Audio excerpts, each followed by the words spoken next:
नमस्कार दोस्तों। क्या यह कंपनी आने वाले समय में अच्छा रिटर्न्स दे सकती है? कहीं कंपनी पर कोई बड़ा कर्ज तो नहीं रहा हुआ? क्या कंपनी नुकसान में तो नहीं चल रही? क्या समय के साथ कंपनी में से बड़े इन्वेस्टर बाहर तो नहीं निकल रहे? इन सवालों के जवाबों के लिए हमें कंपनी के पिछले कुछ सालों की रिपोर्ट्स का अवलोकन करना होगा। दोस्तों, आपसे एक अनुरोध रहेगा कि अगले 4 से 5 मिनट इस वीडियो को बैकग्राउंड म्यूजिक के साथ ध्यान से देखें, जिससे आप खुद समझ सकेंगे कि कंपनी में कितनी मात्रा में और कितने समय के लिए होल्ड करना एक बेहतर विकल्प हो सकता है। यह कंपनी की प्रोफाइल है, जिसमें कंपनी की मार्केट कैप वैल्यू और अन्य चीजों को दर्शाया गया है।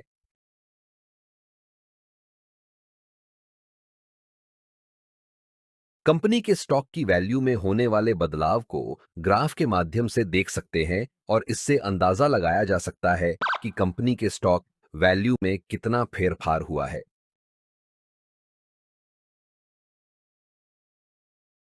अब यहां पर कंपनी ने पिछले 1 साल में, पिछले 5 सालों में और शुरुआत से अभी तक कितना रिटर्न्स दिया है वह दर्शाया गया है।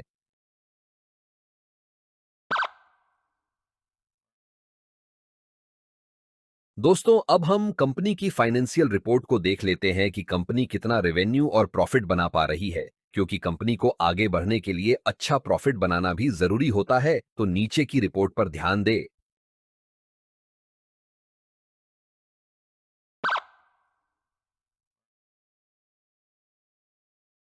नीचे कंपनी की ईपीएस यानी अर्निंग्स पर शेयर की रिपोर्ट दी गई है, जो कि अगर लगातार बढ़ रही है तो अच्छा माना जाता है, तो इसका अवलोकन करें।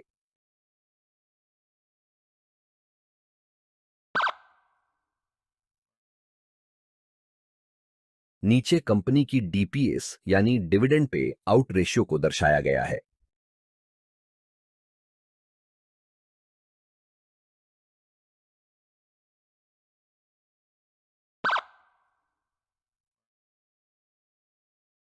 नीचे कंपनी की एसेट्स रिपोर्ट यानी कंपनी की संपत्ति की कीमत में होने वाले बदलाव को दर्शाया गया है, जिससे हम यह समझेंगे कि कंपनी समय के साथ अपनी संपत्ति को बढ़ा रही है या कम कर रही है।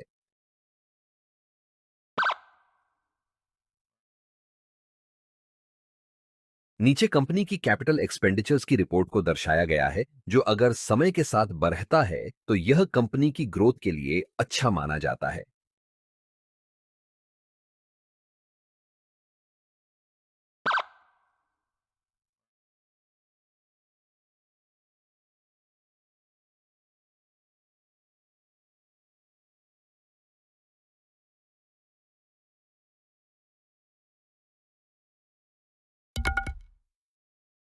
नीचे कंपनी की फ्री कैश फ्लो की रिपोर्ट को दर्शाया गया है।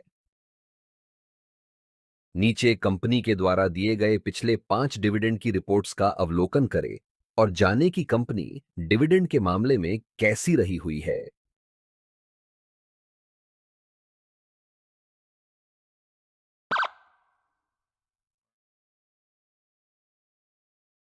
अब हम कंपनी पर रहे हुए उधार या कर्ज को देखेंगे, जो कि नीचे दर्शाया गया है। अगर यह समय के साथ कम हो रहा है तो अच्छा माना जा सकता है, पर अगर लगातार बढ़ रहा है तो वह अच्छा संकेत नहीं माना जाता।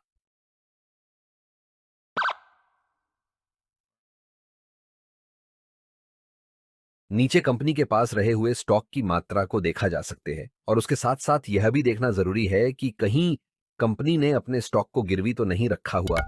अगर रखा भी है तो कितनी मात्रा में रखा गया है। कंपनी में म्यूचुअल फंड्स के द्वारा की गई होल्डिंग को नीचे दर्शाया गया है।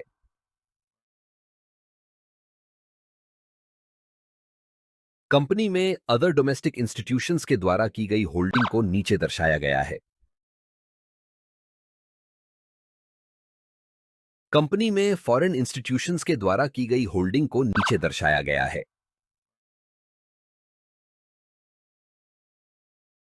कंपनी में रिटेल और अन्य के द्वारा की गई होल्डिंग को नीचे दर्शाया गया है।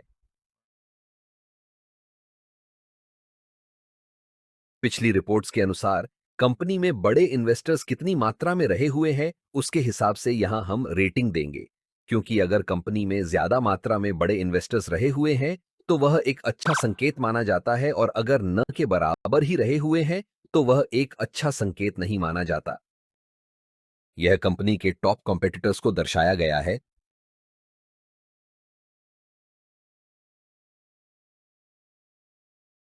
कंपनी में कुछ पॉपुलर प्लेटफॉर्म के द्वारा बताए गए रिस्क को नीचे दर्शाया गया है।